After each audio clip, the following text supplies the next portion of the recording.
मोदी सरकारचं करायचं काय? या फडणवीस सरकारचं करायचं काय?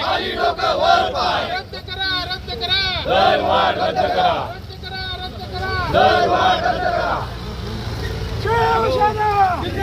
वैभववाडी तालुक्याच्या वतीने जी पेट्रोल डिझेल वाढ या मोदी सरकारने केलेली आहे, या फडणवीस सरकारने केलेली आहे, त्याच्याबद्दल निषेध करण्यासाठी वैभववाडी तालुक्यातील शिवसैनिक उद्धव बाळासाहेब ठाकरे यांचा शिवसैनिक या ठिकाणी जमलेले आहेत. आणि खरोखरच जी आमच्या सर्वसामान्यांच्या माथी मारलेला जी महागाई आहे, आता पेट्रोल डिझेलचे वाढ किती वाढत आहेत तुम्हाला माहिती आहे. आज 3 रुपये वाढले आहेत 3-4 दिवसापूर्वी. पण सरकारचं असं धोरण आहे की येत्या 20 दिवसात जवळजवळ 3-3 रुपये करून असे 20 रुपये वाढणार आहेत.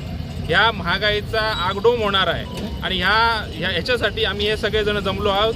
ही जी दरवाढ झालेली आहे ती तुम्हाला माहिती आहे की आंतरराष्ट्रीय धोरण जे मोदी सरकारने चुकवलेलं आहे, ते आंतरराष्ट्रीय धोरण पूर्णपणे चुकवलेलं आहे. कालचीच एक बातमी आहे की रशियाकडनं तेल घेण्यासाठी, क्रूड ऑइल घेण्यासाठी परत एकदा नकार दिलेला आहे अमेरिका सरकारने. त्याच्यामुळे आपण रशियाकडनं सुद्धा तेल घेऊ शकत नाही. म्हणजे ह्याच्या पुढची जी महागाई वाढणार आहे ती खूप मोठ्या प्रमाणात वाढणार आहे. आणि पेट्रोल डिझेलवरचे दर वाढल्यामुळे इतर अन्नधान्य असतील, इतर काय ट्रान्सपोर्टचे विषय असतील, या सर्वच गोष्टीवरती त्याचा परिणाम होणार आहे आणि सर्वसामान्यांच्या खिशाला ही झळ बसणार आहे. त्यामुळे हा निषेध करावा तेवढा थोडा आहे. ज्यावेळी डॉलरचे रेट या ठिकाणी वाढत चालले आहेत, डॉलरचा जो 1 रुपयाचा भाव जो आहे तो घसरत चालला आहे. जवळजवळ 100 पार करण्यासाठी 100 पार होईल आता डॉलर. आणि त्याच्यामुळे ह्या क्रूड ऑइलचे रेट पण त्या पद्धतीने वाढत जातील. तुम्हाला माहिती असेल मनमोहन सिंग यांच्या काळामध्ये ज्यावेळी क्रूड ऑइल महाग होतं आणि आपल्या त्या पद्धतीने पेट्रोल डिझेलच्या किमती खूप कमी होत्या. पण मधल्या काळात जेव्हा वर्षभरापूर्वी जेव्हासुद्धा क्रूड ऑइलच्या किमती कमी होत्या आंतरराष्ट्रीय बाजारपेठेमध्ये, त्यावेळीसुद्धा ह्या पेट्रोल कंपन्यांनी खूप मोठ्या प्रमाणात दरवाढ करून सर्वसामान्यांच्या खिशाला खूप मोठी झळ पोचवलेली होती. जवळजवळ 10 लाख कोटीच्या वरती नफा या पेट्रोल कंपन्यांनी कमवला होता. पण आज ज्या दिवशी या ठिकाणी बघितलात तुम्ही, ज्या दिवशी क्रूड ऑइलच्या किमती वाढलेल्या आहेत, त्या दिवशी मात्र लगेच या किमती वाढवल्या गेल्या. आणि ह्या जिल्ह्यामध्ये सुद्धा शॉर्टेज आहे पेट्रोल डिझेलचं. हे प्रशासन सांगतंय, पालकमंत्री सांगतायत की ह्या पेट्रोल डिझेलचं शॉर्टेज नाही. पण तुम्ही आत्ताच आम्ही एका पंपावर गेलेलो होतो, तुम्हाला माहिती असेल की त्या ठिकाणी डिझेल संपलेलं होतं. पेट्रोलसुद्धा 100 रुपयाचं पेट्रोल एका गाडीला ते देत होते. त्यामुळे पेट्रोल डिझेलची ह्या सिंधुदुर्ग जिल्ह्यामध्ये सुद्धा टंचाई होते आहे. ही टंचाई कशासाठी होते? ही टंचाई सर्वसामान्य झळ बसली पाहिजे टंचाईची. आणि शेवटी सर्वसामान्य लोक म्हटले पाहिजेत की आम्हाला डिझेल वाढ झालं तरी करा, पेट्रोल वाढ झाली तरी करा, पण एकदा आम्हाला पेट्रोल डिझेल द्या. अशा अवस्थेत सर्वसामान्यांना आणायचं आहे त्यांना. आणि ह्याचे जवळजवळ 20 ते 30 रुपये रेट डिझेल आणि पेट्रोल मागे वाढणार आहेत.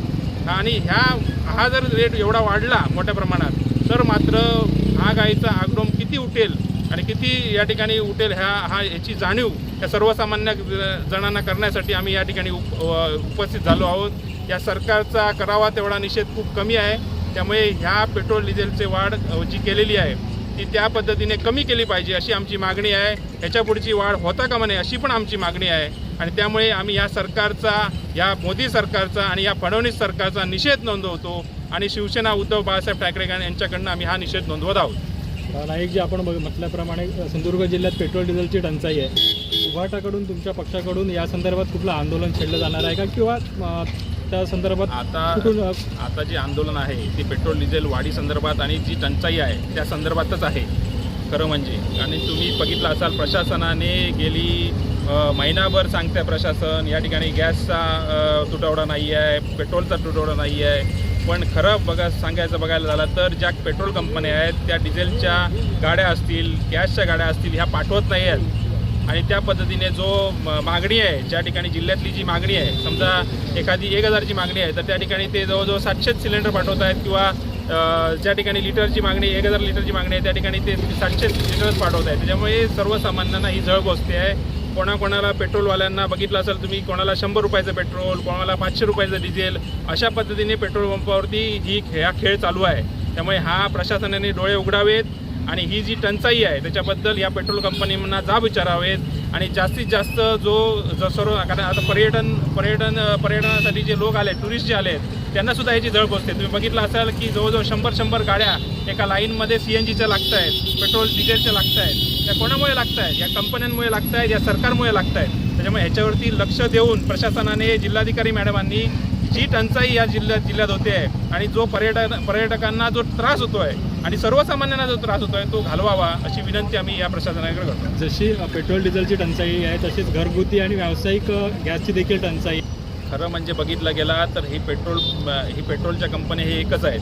जी गॅस पुरवते आणि जी पेट्रोल पुरवते डिझेल पुरवते ती कंपनी एकच आहे. क्रूड ऑइलचे मार्केटमध्ये रेट वाढल्यामुळे आजच्या घडीला ते शॉर्टेज केलेलं आहे आणि ह्याच्या मागे भरमसाठ रेट सिलेंडरचे असतील डिझेल पेट्रोलचे असतील वाढवायचे आहेत या कंपन्यांना. पण शॉर्टेज करून सर्वसामान्यांवर बोजा मारायचा आणि सर्वसामान्य एकदा म्हटलं पाहिजे कंटाळून की तुम्ही वाढवलं तरी चालेल पण आम्हाला हा गॅस द्या, आम्हाला हा पेट्रोल डिझेल द्या, अशा पद्धतीमध्ये सरकारला या देशाच्या सर्वसामान्यांना आणायचं आहे. त्याच्यामुळे ही जी शॉर्टेज केलेलं आहे हे पूर्णपणे शॉर्टेज हे सरकारने केलेलं आहे.